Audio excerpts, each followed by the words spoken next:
Oke. Assalamualaikum warahmatullahi wabarakatuh. Waalaikumsalam.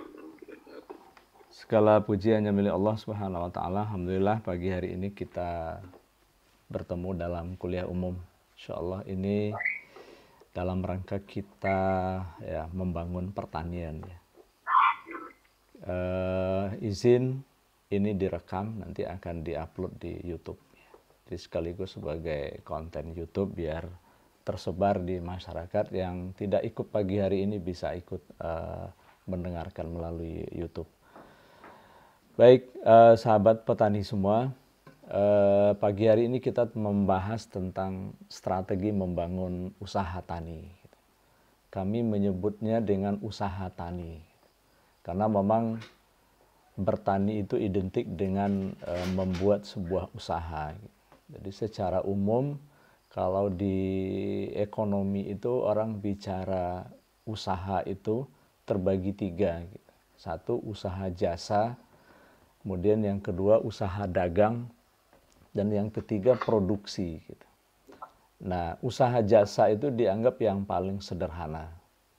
Maka kalau di ekonomi itu di awal-awal perkuliahan yang dibahas itu adalah usaha jasa. Kenapa usaha jasa? Karena itu menyangkut dengan skill individu. Jadi ketika orang punya keahlian, maka dia bisa membuat usaha jasa. Contoh misalnya dia punya keahlian memotong rambut, dia bisa buka usaha memotong rambut. Itu jasa yang diberikan. Lebih sederhana. Yang kedua adalah usaha dagang. Nah, dagang ini lebih kompleks dari jasa. Jadi ada barang yang kemudian dibeli dulu, ya, kemudian dijual gitu. Nah, jadi di sini ya kan, si pedagang dia punya produk tapi dia tidak menghasilkan sendiri produknya. Nah, yang ketiga usahanya adalah produksi. Ya, jadi dia memproduksi sendiri barang yang akan dijual, kemudian dia melakukan penjualan sendiri. Nah, usaha produksi itu lebih kompleks. Maka usaha tani identik dengan produksi. Oleh karena itu, usaha ini membutuhkan upaya yang lebih banyak karena lebih kompleks di dalam proses bisnisnya. Maka kami mengidentikan usaha-usaha di bidang pertanian itu adalah produksi. Maka kami nanti juga akan membedakan lagi antara usaha tani dengan pertanian tradisional. Nah, jadi pertanian tradisional itu yang sudah menjadi kebiasaan yang ada di masyarakat. Nah, sementara ya kan usaha tani ini lebih disebut sebagai agribisnis gitu. Jadi memang sudah skalanya sudah ke bisnis. Nah, jadi sebetulnya yang kita bahas pagi hari ini adalah strategi untuk membangun usaha tani itu. Kemarin pada minggu lalu kita membahas tentang kerangka berpikir yang membangun usaha di bidang pertanian. Memang harus kita bagi dua. Yang pertama dari sisi mikro Jadi mikro pertanian itu adalah rumah tangga petani. Nah, jadi usaha tani itu adalah dilakukan oleh rumah tangga petani. Nah, kemudian pertanian dari sisi makro itu adalah yang lebih luas. Jadi pertanian dalam konteksnya sudah negara Satuan terkecilnya adalah nagari atau desa, kemudian kabupaten, provinsi, dan Indonesia. Nah, dalam hal ini, dalam skala makro, di situ sudah terlibat banyak pihak, dan pihak terbesar yang terlibat itu adalah pemerintah. Nah, pemerintah, ya itu nanti akan kita bahas khusus, mereka harusnya mengintervensi, atau menciptakan lingkungan usaha tani.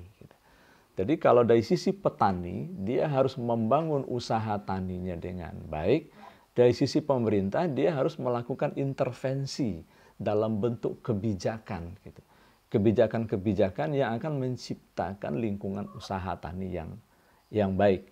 Nah, jadi kira-kira seperti itu. Jadi kita harus bedakan antara membangun usaha tani dari sisi mikro dan itu kaitannya dengan rumah tangga petani, kemudian membangun pertanian ya, secara makro itu menciptakan lingkungan ya, lingkungan pertanian yang baik dan bagus itu adalah skala makro. Nah, di situ sudah banyak pihak yang berperan.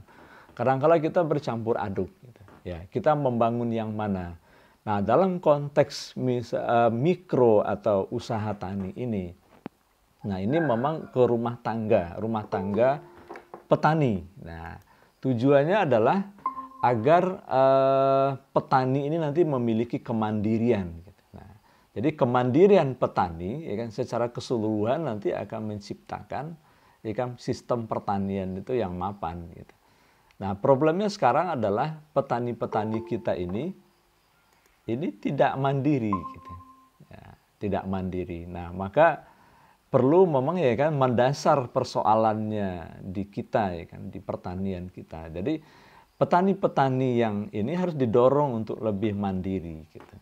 Terutama ya kan petani-petani mungkin yang masih punya sumber daya lah gitu. Nah, maka kalau kita perhatikan kayak di desa, di nagari, ada petani-petani itu yang sumber daya sudah sangat terbatas gitu.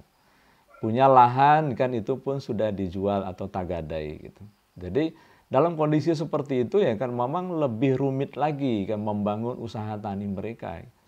Maka kami membagi dua ini ya kan rumah tangga petani ini. Rumah tangga yang masih memiliki sumber daya gitu. Misalnya lahannya masih ada gitu. Punya modal lah sedikit gitu. Nah, ini kami sebut dengan petani level kedua gitu. Nah, yang kedua ya kan petani di kampung ini gitu. Di kampung ya kan.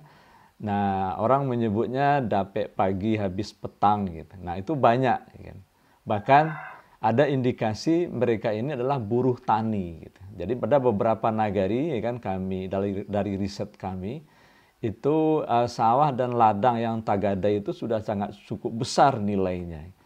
Nah, itu akan lebih sulit lagi kita membangun dalam kondisi ya kan kondisi masyarakatnya itu buruh tani gitu ya.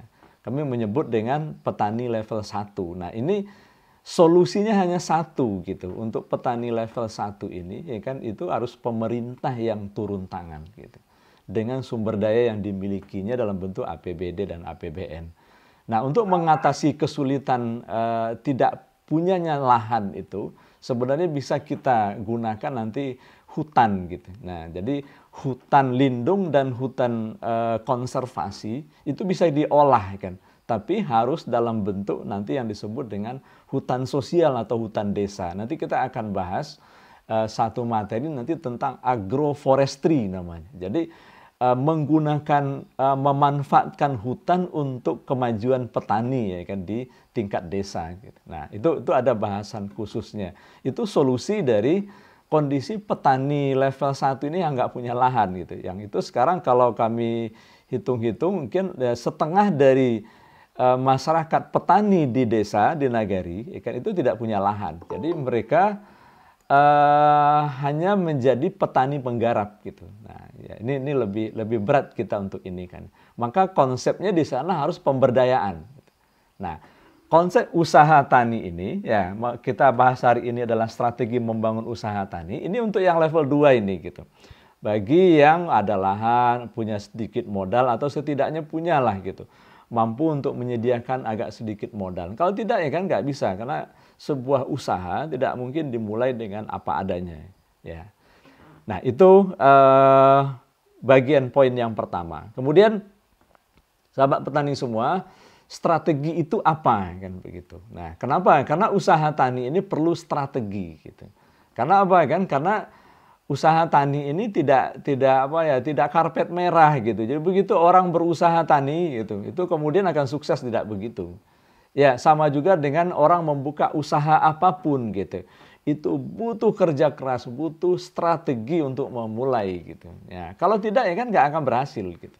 Ya, kayak begitu. Nah, strategi itu adalah rencana permainan gitu. Nah, game plan kalau orang luar menyebutnya. Nah, jadi sekarang kita kalau misalnya dalam posisi kita seorang petani dan ingin memulai sebuah usaha tani gitu. Nah, apa strateginya? Nah, itu yang akan kita bahas pagi hari ini. Ya, sahabat petani semua, karena usaha tani itu adalah termasuk ya kan, bidang produksi gitu ya. Produksi. Karena apa? Karena petani kan itu dia harus ini nih, mulai dari ada lahan, kemudian dia olah ya kan, kemudian dicari bibit, ditanam, dipelihara sampai satu waktu nanti akan panen gitu. Itu produksi gitu. Begitu panen itu baru selesai produksi gitu. Ya, nah maka ya kan yang harus dilakukan itu strateginya adalah ya kan itu dua gitu. Satu strategi produk gitu ya, produk. Jadi orientasi produk. Jadi produknya itu harus ada gitu ya. Kemudian produknya itu harus berkualitas gitu. Nah, jadi kalau kami menyebut ya kan pertama harus ada kontinuitasnya gitu usaha tani itu. Nah, maka seorang petani harus memutuskan ini kan. Saya selalu bilang itu kalau di grup itu kan, ayo punya produk gitu ya. Petani itu ya belum memandang ya kan bahwa apa yang diusahakannya itu sebagai sebuah produk gitu. Kalau dia ke sawah gitu misalnya kan. Padi, beras itu produknya gitu. Nah, maka dia harus berpikir bahwa beras ini produk saya gitu. Maka beras ini harus berkualitas gitu. Beras ini harus bisa saya sediakan secara kontinu gitu. Ya, kan seperti itu. Beras ini harus ya kan tersedia dalam skala yang lebih besar gitu. Nah, kan seperti itu yang diinikan. Nah, kalau tidak ya kan, maka ya kan petani ini akan jatuh kepada pertanian tradisional dia gitu. Jadi apa adanya saja gitu. Sama kayak di kampung ya kan, orang ke sawah gitu. Ke sawah itu sudah budaya gitu. Jadi sudut pandangnya mereka tidak lagi produk. Jadi tidak mau tahu mereka ini hasil sawahnya ini memadai atau tidak kan begitu. Nah, jadi dari hasil riset kami ya kan, dari hasil hitungan kami, hasil sawah terbaik di Kabupaten Solo itu ya kan sebagai sentra penghasil beras Sumatera Barat itu tidak lebih dari 4 ton per hektar gitu. Kita bisa hitung itu berapa pendapatan petani. Kalau diasumsikan harga gabah itu 6.000 gitu, itu pendapatan petani itu asumsi ya rata-rata petani yang punya lahan sawah itu hanya 1/4 hektar gitu. Itu cuma 750.000 per bulan gitu. Kita bisa bayangkan bagaimana mereka bisa hidup dengan hasil yang hanya 750.000 per bulan. Bayangkan biaya hidup sekarang. Apalagi anak sudah sekolah, apalagi sudah sakit gitu. Apalagi sudah adonan di era gitu, ya kan. Barale anak kan harus ada ini kan. Itu perginya udah pasti ya kan jual sawah atau gadai sawah gitu. Ujungnya seperti itu. Nah, ini kondisinya ya kan sahabat petani semua ya kan. Nah, jadi sekarang kalau misalnya ya kan petani itu masih tidak mau, ya udah saya tetap mau ke sawah Pak Adli, begitu kan? Karena begitu fanatiknya sudah menjadi budaya, mereka nggak mau meninggalkan menanam padi kan. Maka apa yang harus dilakukan itu meningkatkan kualitas hasil gitu, produktivitas gitu. Ya, ruangnya kan cukup besar gitu. Misalnya jangan jauh-jauh, misalnya di daerah Jawa, Indramayu sana, itu ada pertanian itu, ya. Sawah itu yang hasilnya sudah bisa sampai 12 ton per hektar gitu. Kita hanya 4 gitu. Jadi ada peluang sebenarnya ya kan itu sebesar 3 kali lipat dari yang sekarang gitu. Nah, ini yang harus diupayakan gitu. Nah, kenapa hasilnya sedikit gitu? Itu sebenarnya kalau kita ini kan ada problem tanah gitu. Problem tanah di kita. Jadi tanah kita itu sudah terdegradasi gitu. Degradasi itu sudah turun kualitasnya. Ini salah satu penyebab besarnya itu adalah itu penggunaan pupuk kimia yang masif ya kan selama ini gitu. Nah, ini harus kita rubah gitu. Kita kembalikan lahan-lahan kita. Kenapa misalnya kita tidak berpikir misalnya lahan kita di desa itu kita beli pupuk organik yang agak bagus atau kita bikin sendiri pupuk organik yang bagus, kemudian ya kan kita serakkan aja ke tanah kita itu, ke sawah-sawah kita itu gitu. Ya, kami ini sudah 3 periode ke sawah ya kan. Bukti kami komitmen untuk mengikuti ya pertanian ini. Gitu. Ya, itu hasilnya ya kan itu ya gitu-gitu saja gitu. Tapi ini nih seolah yang periode ketiga ini sudah mulai agak nampak ini kenaikan. Dan kami sejak awal ya kan komitmen untuk organik. Kami tidak lagi pakai pupuk kimia, tidak lagi pakai pestisida sama sekali gitu. Ya, jadi yang kami lakukan adalah ya kan apa namanya? Pupuk-pupuk organik ini kami beli itu diserakkan aja ke sawah itu gitu. Ya. Nah, itu nampak perubahan nih kan, perubahan dari waktu ke waktu. Memang butuh waktu dia untuk mengembalikan kondisi tanah. Kemarin kami lihat itu sudah mulai banyak ada binatang-binatang kecil gitu di situ. Itu menandakan bahwa lingkungan sawah itu sudah semakin baik. Nah, ini akan menyebabkan nanti ya kan akan apa namanya? Produktivitas meningkat harusnya. Ya, makanya salah juga misalnya orang beralih ke organik kemudian hasilnya akan naik tidak gitu. Pasti turun ya kan. Nah, tapi ya kan upaya ini harus tetap dilakukan gitu. Karena problem besar kita ya kan tanah yang terdegradasi itu gitu. Nah, jadi meningkatkan hasil gitu. Saya bilang kan kalau kita ke sawah tingkatkan hasil gitu. Banyak cara itu kan, ya kan yang bisa dilakukan. Jerami jangan dibakar gitu, ya. Ya kan kembalikan dia, ya kan busukkan dia, kembalikan dia ke sawah gitu. Karena jerami itu komponennya adalah urea gitu kan dan unsur-unsur hara makro yang ada ya kan ketika kita menanam gitu. Nah, jadi seperti itu. Jadi strateginya harus kepada produk gitu. Ya. Nah, kemudian strategi yang kedua yang kan produknya harus beragam gitu. Jadi harus kita mulai merubah selama ini petani kita itu satu-satu gitu. Kok ke sawah saja gitu. Kalau misalnya tanam cabai saja. Kalau tanam bawang saja gitu. Ya, begitu ya. Begitu misalnya bermasalah kena hama tikus, kemudian kalau ini ada patah tandan kalau di padi kan, kemudian kalau misalnya di bawang itu misalnya kena apa namanya ini kena hama kan, busuk dan sebagainya gitu. Itu habis gitu. Ya, habis gitu. Nah, makanya kalau kami mengatakan minimal harus ada 2 atau 3 produk yang dihasilkan gitu. Ya, produk itu kan tidak juga harus dalam bentuk pertanian gitu. Dalam bentuk misalnya bertani, perkebunan ya. Jadi misalnya ada ke sawah ya kan pertanian, kemudian ada ke kebun gitu, ya kan. Kemudian ada nanti misalnya perikanan gitu, ikan juga bisa gitu. Kemudian beternak juga bisa gitu. Peternakan sapi, kambing, ayam, bebek gitu. Kalau bebek nanti produknya adalah kan telur gitu, telur bebek. Kan tidak ada ya sekarang misalnya yang berpikir kan, kenapa misalnya kita tidak bikin kandang bebek, kemudian kita cari bibitnya yang unggul, kemudian dalam jumlah yang cukup, kemudian telur bebek itu kita packing gitu. Kalau di Jawa gitu, kita pergi kalau supermarket di Jakarta itu di supermarket itu tersedia ada telur bebek, ada telur ayam kampung, ada telur ayam ras, itu di packing. Di packing 5 biji ditaruh di supermarket. Nah, itu produk gitu, ya kan. Nah, apa namanya? Kenapa kita tidak berpikir seperti itu ya kan? Kemudian nanti di packing diantarkan ke supermarket gitu.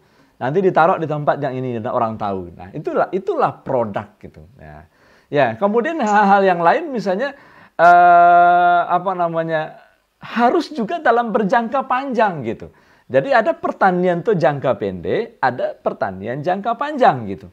Nah, kami melihat gitu ya, petani-petani kita lebih cenderung kepada pertanian jangka pendek saja. Jadi kalau ke sawah itu kan 4 bulan, 3 bulan. Tanam bawang itu 4 bulan, 3 bulan. Kan? Kemudian tanam cabai 4 bulan, 3 bulan. Nah, mestinya ada yang jangka panjang. Coba kita lihat kalau daerah Solo itu, kalau kita pergi ke daerah Alahan Panjang itu rata semuanya itu pertanian jangka pendek. Kan? Nah, padahal sebenarnya ada potensi pertanian jangka panjang misalnya. Itu daerah dataran tinggi gitu. Ya kan? Kenapa misalnya kita tidak di bagian perbukitan itu kita tanam tanaman jangka panjang, contoh kopi misalnya kan. Karena dataran tinggi ya kan di atas 1000 kita bisa nanam nanti kopi Arabica gitu. Kemudian kita olah bersama itu juga bagus hasilnya gitu. Ya, kemudian ada juga misalnya alpukat gitu. Alpukat itu tanaman dataran tinggi gitu. Ya kan kopi dan alpukat itu ya kan itu umurnya panjang. Alpukat itu bisa umurnya 30 tahun gitu. Bayangkan kalau misalnya kan seorang petani gitu misalnya, ya kan di samping dia nanam bawang dia punya misalnya ya kan agak 50 batang alpukat kan. Ya, itu kalau misalnya di umur 3 tahun itu bisa panen 60 kilo, ya kan? 6 kali 60 ya kan itu 3 ton gitu. 3 ton sekali panen. Alpukat itu bisa 3 kali panen setahun gitu. Ya, kalau harga sekarang misalnya 10.000 saja ya, Kang. Kita lihat sekarang kemarin terakhir saya cek itu 14.000 ya di tingkat petani. 10.000 aja lah. Kalau 3 ton itu kan 30 juta sekali panen. Apalagi kalau produknya misalnya sejenis gitu. Ya, jadi kalau kita bicara produk itu juga harus sama gitu. Kita bisa lihat misalnya kayak di Solo gitu misalnya. Alpukat itu kan ada yang bulat, ada yang kecil, ada yang lonjong, ada yang panjang gitu. Itu relatif sulit kita untuk menjualnya gitu. Ya, nah maka kemudian orientasi produk ini harus kita ciptakan gitu. Nah, maka ikan strategi ini saya katakan kalau sekarang kita sudah bertani nih, apa? Maka kalau petani itu nanyakan, Pak Ali saya mau lakukan apa gitu. Saya tanya kan sekarang kerja apa gitu. Usaha apa? Ke sawah gitu. Berapa luas sawahnya gitu. Sekian gitu. Nah, sekarang misalnya kan mau nggak gitu misalnya kan apa namanya meningkatkan hasilnya gitu. Itu satu kan. Kemudian yang kedua ya kan bisa jadi ya kan untuk karena misalnya kita ingin ada produk ya kan mau nggak berganti-ganti. Jadi hari ini tanam padi ya kan besok tanam jagung gitu. Besok tanam yang lain lagi gitu. Ya kan setidaknya nanti ada 2 atau ini kan. Nah, dalam skala-skala tertentu ya kan itu masih laku di dalam apa namanya di pasar lokal kita gitu. Ya, cuman ya kan petani ini ya kan agak sedikit inilah gitu, sedikit memikirkan bahwa ini produk dia ini bagus, produk dia ini berkualitas, dia harus mencari pasar sendiri gitu. Jadi dia tidak pasrah saja dengan pembeli di kampung gitu, kayak toke-toke kan, datang toke dibeli seadanya kemudian dia jual, jangan begitu gitu. Pikirkan gitu. Ya kan saya harus cari kan pembeli di kalau orang-orang misalnya Kabupaten Solok saya harus pembeli nanti di kota Solok misalnya gitu. Jadi dia bawa gitu. Dia cari, dia tanya. Nah, ini juga lah gunanya ya kan kenapa kita berkomunitas gitu. Ya kan maka kita punya grup ya kan hampir 650 orang. Nah, itu dari latar belakang bukan hanya di Sumatera Barat kan ada yang dari Lampung, ada yang dari Riau, bahkan ada yang dari Sukabumi, dari Jawa Timur. Ini dalam rangka kita membangun jaringan gitu, jaringan.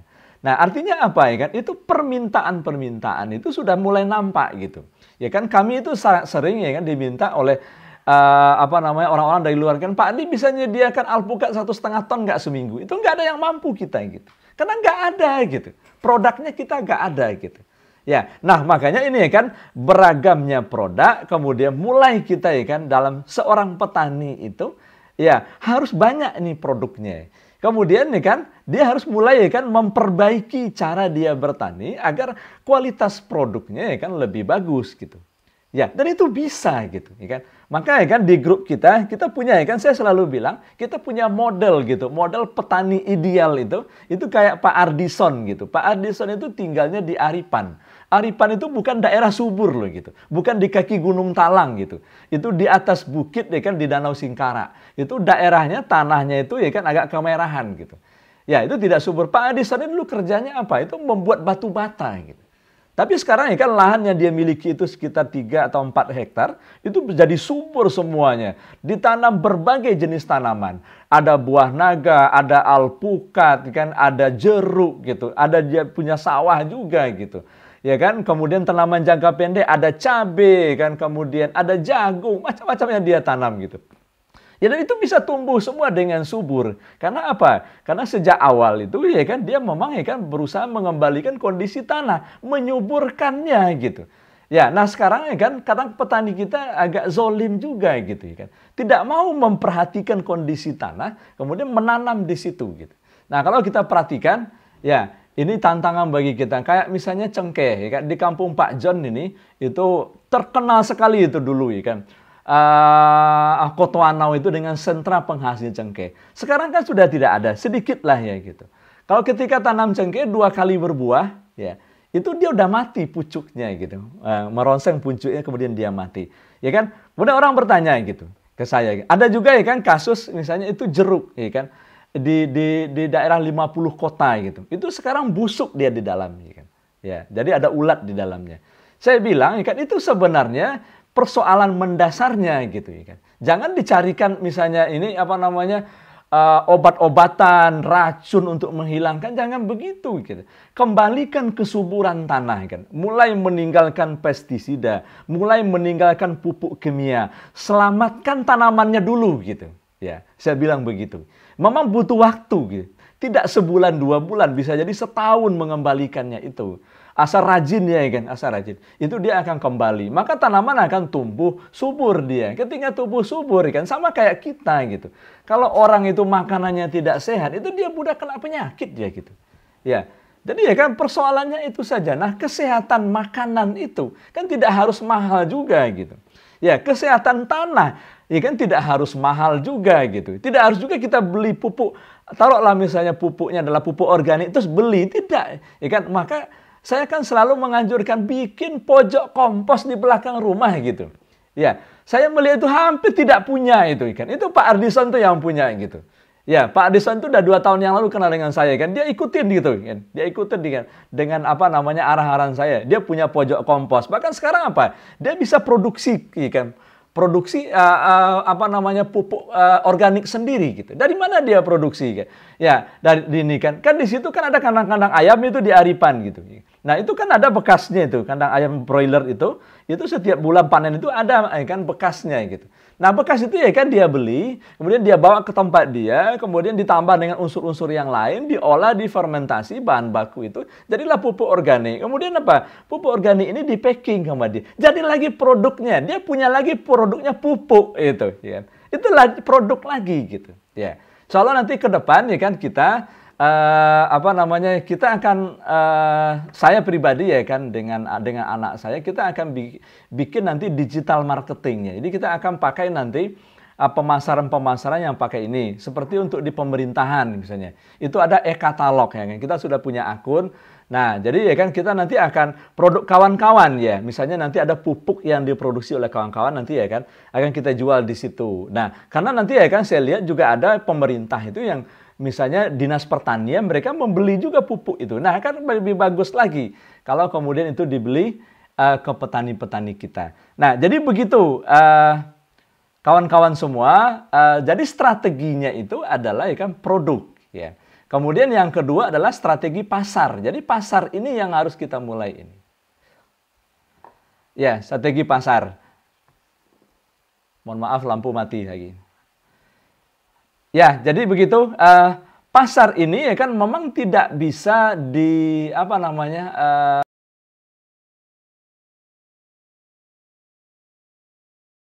jadi kita bicara tadi tentang strategi membangun usaha tani. Sudah cukup panjang kita sampaikan. Jadi intinya ya kan ini satu harus berorientasi produk.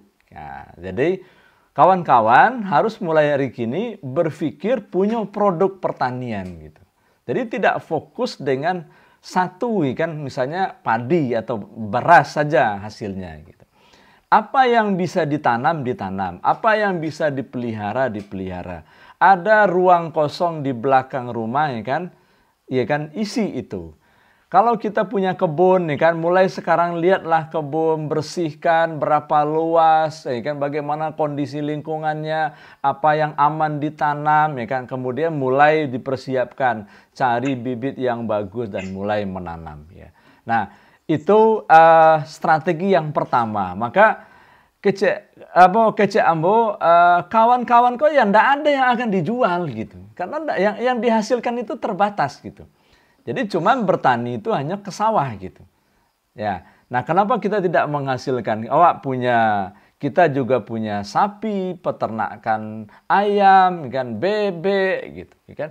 Kalau ada misalnya di daerah kita banyak air ya manfaatkan itu ikan gitu.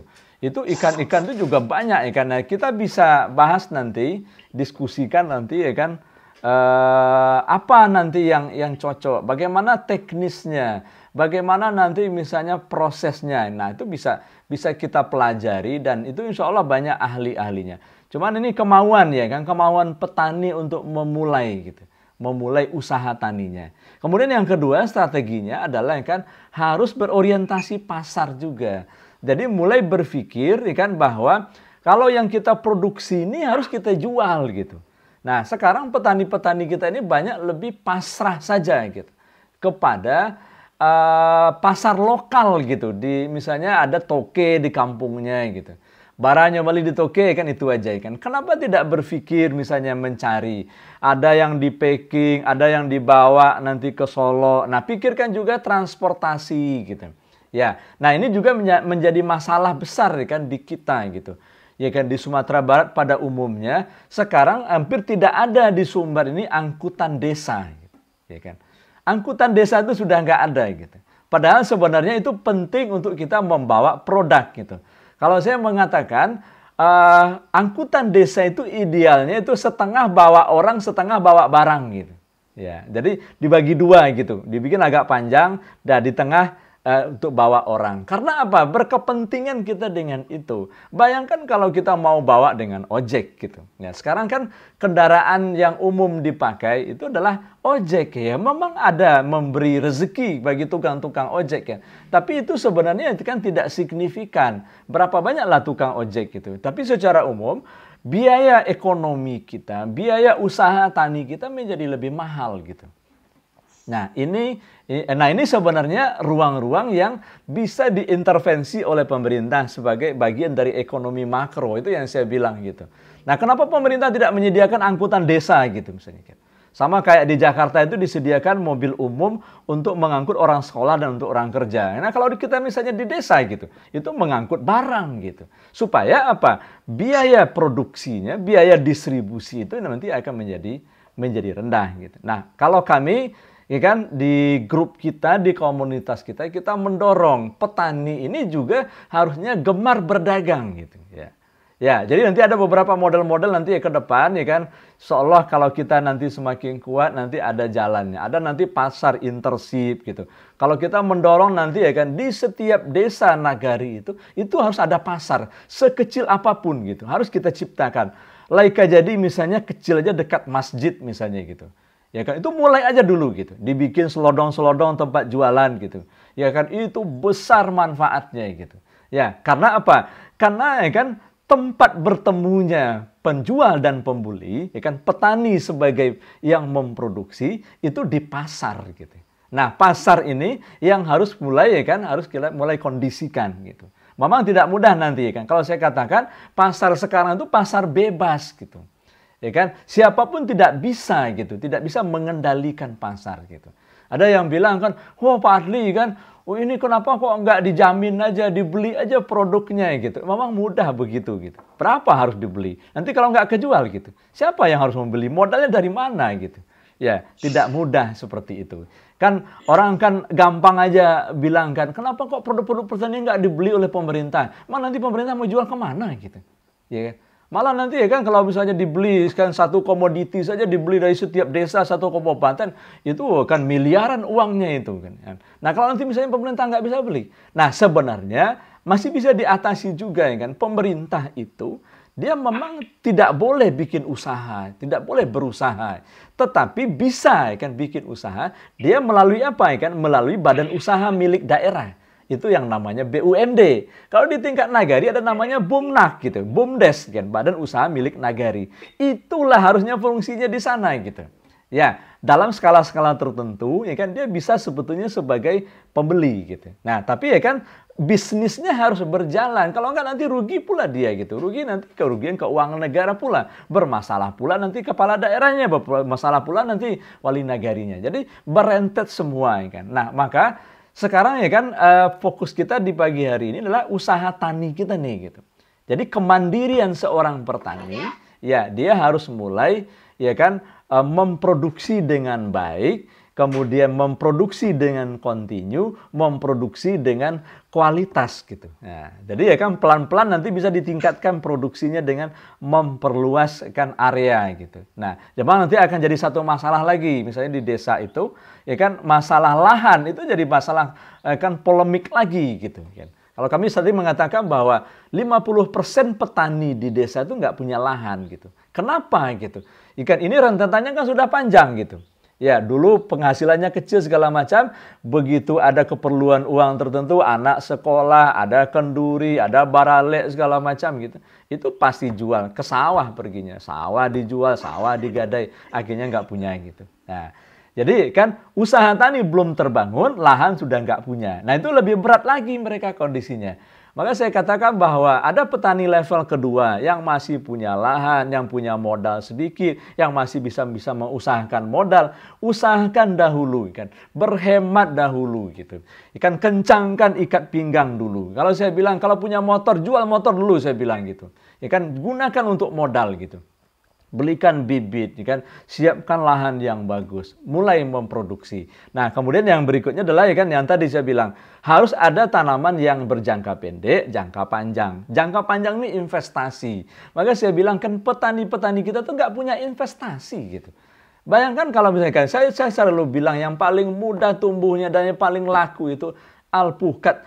50 batang saja alpukat gitu kita tanam, itu lahannya cuma kalau 5 kali 6 ya kan, itu cuma 1.500 meter persegi gitu. Kalau jaraknya 5 kali 6, 3.000 itu kan hanya 1/3 hektar gitu. Ditanam bibit yang bagus itu 2,5 tahun udah berbuah dia. 2 tahun udah belajar berbuah. 3 tahun itu sudah banyak buahnya. Itu bisa berumur 25 tahun. Bayangkan gitu. Ya, bayangkan gitu. Ya kan, setiap waktu ya kan, alpukat itu 3 kali berbuahnya setahun gitu. Bahkan ada yang berbuah sepanjang tahun kalau misalnya pemeliharaannya bagus itu. Bisa panen terus, jual alpukat, ya kan, kemudian jual cabai, ya kan, jual bawang, ya kan, jual padi, jual beras gitu dan sebagainya. Jadi inilah ya kan yang belum gitu. Nah, jadi apa namanya kuliah pagi hari ini strategi kita seperti itu. Kemudian ya kan strategi produk, kemudian yang kedua harus berpikir pasar. Petani harus gemar berdagang gitu. Jadi dia apa namanya? Kalau enggak nanti dia akan dikicuh nanti itu sama orang gitu. Di pasar tuh dikicuh sama orang gitu. Ya kan? Itu kayak misalnya kita pergi ke pasar tradisional itu tuh pemain-pemainnya tuh banyak gitu semua gitu. Kemarin saya mengamati itu pasar ternak gitu. Kalau ada petani bawa ternaknya ke pasar ternak kayak di Sijunjung itu di Palangki gitu. Itu lapisnya itu banyak itu. Itu bukan pembeli gitu. Itu apa namanya tukang oyak gitu. Nah, datang. Ya gepuk apa sepipak mah, jawi pak mah segala macam. Akhirnya apa? Tujuannya itu apa? Membeli dengan harga murah gitu. Begitu dia deal itu kan dia langsung ngacungin tangannya 2 ke belakang gitu. Ya, ngasih kode gitu. Itu 2 buat saya gitu. Kayak gitu modelnya. Artinya apa? Petani-petani itu dihadapkan kepada kondisi pasar yang demikian. Nah, itulah realitasnya gitu. Maka petani itu ya kan kalau kami kan secara pribadi mendorong petani ini supaya lebih cerdas gitu, ya kan. Petani gemar berdagang. Maka produk kita ini pikirkan gitu. Bagaimana caranya kita menjual? Ya kan, ada bebek kan, bikin telur asin gitu. Lebih lama umurnya. Jual produknya, antarkan ke pasar, antarkan ke supermarket. Mau kok dia. Konsinyasi gitu, bukan dibeli gitu. Pak, izin ya kan saya naruh produk saya gitu. Ini konsinyasi gitu. Ya kan? Nanti dibayar ya kan yang laku gitu. Sekian harganya ke Bapak, nanti sekian harga jualnya. Kasih merek di situ gitu. Ya. Itu yang namanya berpikir produk dan pasar. Nah, itulah strategi ke depan untuk membangun usaha tani. Gitu. Tidak mudah ini gitu, ya kan? Tapi kami yakin gitu. Sekarang itu udah mulai tumbuh satu persatu. Nah, orang-orang yang mulai tumbuh ini nanti akan kita rangkum bersama. Kita bersama-sama gitu, bersama-sama untuk maju, bersama-sama kita kelola ini gitu. Ya, potensinya luar biasa besar daerah kita ini gitu.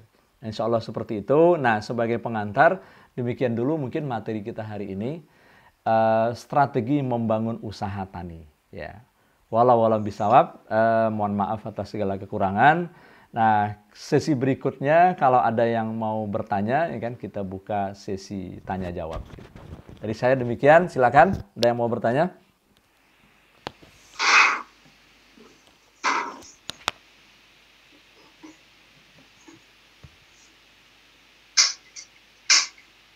Gimana? Cukup puas? Nah, kalau tidak ada, tentu ya kita tidak panjang-panjang, ya tidak lama-lama, ya. Nah, mudah-mudahan ini ada. Nah, silakan. Ya, siap. Silakan.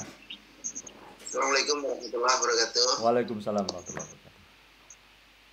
Saya Safridwan itu lagi cari ilmu di sini Pak di grup kita ini. Siap. Ya. Siap. Ya, kita memang maksudnya demikian Pak. Kita berbagi Pak gitu sama-sama. Jadi kita masih dinas sekitar 2 tahun lagi, mungkin setelah itu kita akan cari lahan untuk ya mungkin kalau ada yang ini ya di grup ini akan ya mungkin kalau tidak mampu mungkin untuk mengolahnya, insya Allah kita siap untuk mengolah. Ya itu ininya Pak Adli. Jadi mudah-mudahan ke depan kalau ada di dekat Pak Adli juga, atau yang 50 hektar teman Pak Adli itu yang di teman suaminya itu yang punya di daerah Kubang Duo itu bisa kita olah nanti, kita ya kalau bisa 2 hektar untuk saya ya boleh juga Pak Adli. Ya, jadi kalau sudah berniat seperti itu udah bagus Pak gitu. Insya Allah langkah yang tepat gitu.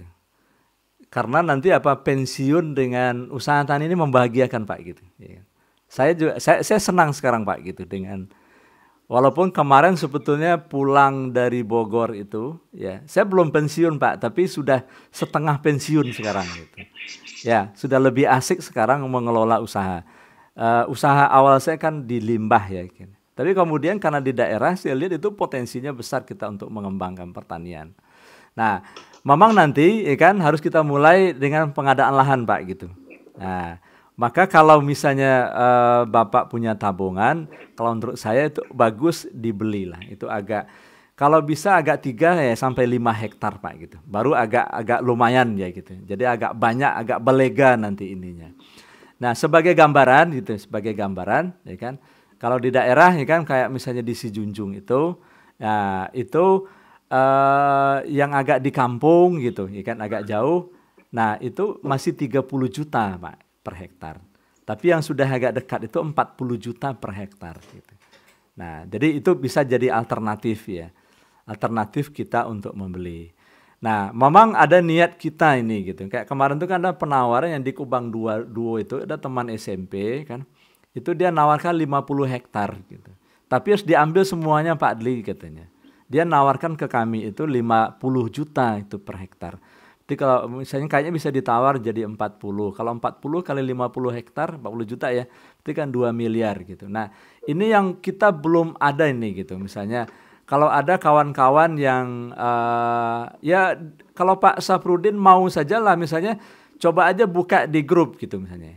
Ya kita mau beli tanah bareng-bareng ini misalnya kan. Nah nanti saya 3 hektar kan gambarannya kan sudah ada tuh sekitar 40 juta Pak gitu. Jadi kalau 40 juta berarti kan sekitar 120 juta gitu.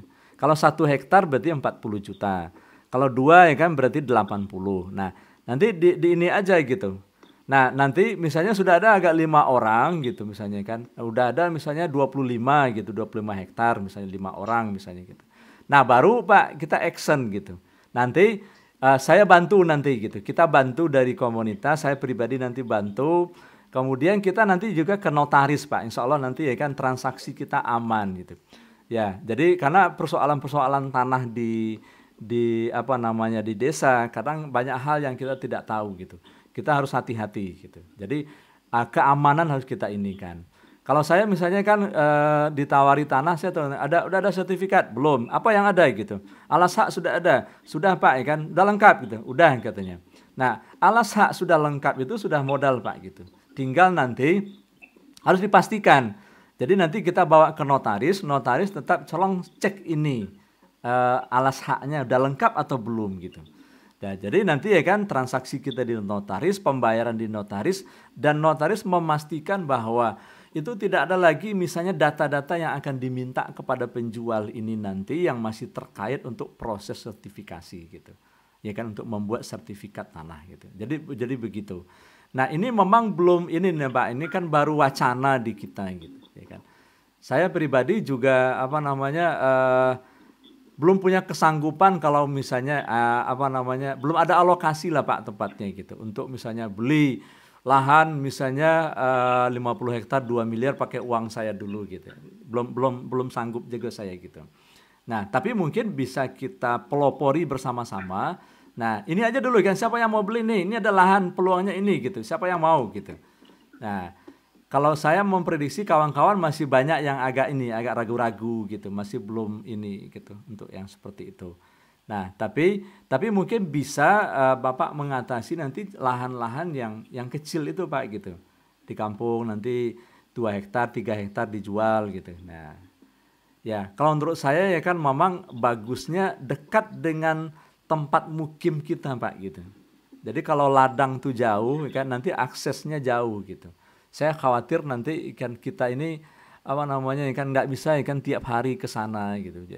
Nah, nanti kan ladangnya sering ditinggal. Nah, kalau ladang ditinggal itu nanti musuhnya banyak Pak, ikan babi datang, monyet datang gitu. Kan. Tapi kalau setiap hari kita bersihkan, kita rapikan, kan kita pagar gitu, itu nanti pelan-pelan nanti ya kan musuh-musuh itu akan lari dia gitu. Ya, begitu tanggapan saya Pak gitu. Jadi itu sudah suatu ini langkah yang apa namanya yang bagus ya. Insya Allah sehat dan menyehatkan Pak gitu. Saya kalau sudah di kampung kan itu mainnya di ladang aja Pak, itu sehat Pak gitu, keringat keluar segala macam gitu dan membahagiakan. Jadi memang pelan-pelan gitu. Nah kalau sekarang saya kan yang agak besar saya masuk di peternakan ayam Pak, broiler. Ini lagi bangun kandang, ya kan. Kemudian untuk pemanis ini karena lahannya nggak terlalu besar, saya hanya 2 hektar Pak gitu. Nah itu saya tanam buah-buahan. Nah ini untuk pemanis ladang aja Pak gitu. Bermacam-macam buah-buahan. Ini sebagai riset juga tanaman-tanaman apa yang sangat cocok di daerah kita gitu. Jadi memang harus kita sesuaikan Pak gitu. Ada yang memang tanaman itu dia agak susah hidupnya. Ini saya nanam ada apel Pak, ada apel sejenis apel dari India gitu. Dataran rendah, ada 3 batang saya tanam cukup bagus tumbuhnya. Kita tunggu ini kan setahun ke depan mungkin mudah-mudahan sudah berbuah, kita lihat. Nah, berarti kalau ini bagus kan ke depan kita bisa kembangkan nanti. Nanti ada apel Solo gitu. Ada apel Surian, ada apel Sijunjung gitu. Ini kami juga akan coba ya kan insya Allah dalam waktu dekat ini nanam kurma Pak gitu. Ya, kita udah dapat linknya kemarin. Ternyata problem menanam kurma selama ini dari bibit gitu. Jadi kalau bibitnya itu dari biji, dia jantan dia Pak, gitu. Dia nggak berbuah dia. Maka dia harus pakai sistem pembibitan yang lebih canggih. Nah, saya punya teman itu importir bibit Pak, gitu. Importir bibit kurma dari Inggris Pak. Nah, jadi cuma harganya mahal, satu batangnya 1.800.000 Pak, gitu. Tapi dia jamin berbuah. Ya, dia jamin berbuah karena apa?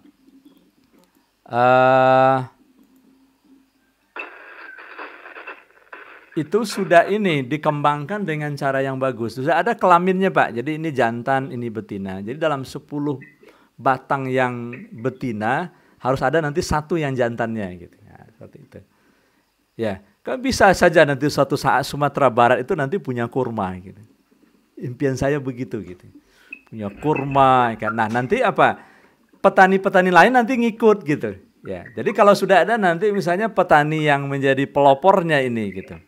Ya, kayak saya misalnya kan, nah saya sekarang ternak ayam nih. Kalau kawan-kawan nanti ingin ikut, nanti saya ajarkan gitu. Ya, dalam skala-skala yang lebih kecil gitu. Nah nanti bareng-bareng ini pasarnya gitu kayak gitu. Ya, jadi ada kawan nanti yang masuk nanti misalnya di alpukat. Nah nanti diajak teman-teman gitu bersama-sama. Jadi harus begitu kita bersama-sama membangun pertanian. Jadi nggak bisa sendiri. Ya. Jadi kalau saya katakan sekarang lawan terbesar kita itu adalah industri, industri pertanian. Ya.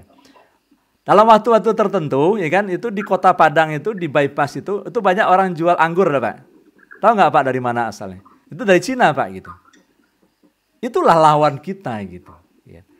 Ya, makanya kan kayak di Sumbar ini ya kan bisa juga ya kan lawan itu industri dalam negeri Pak.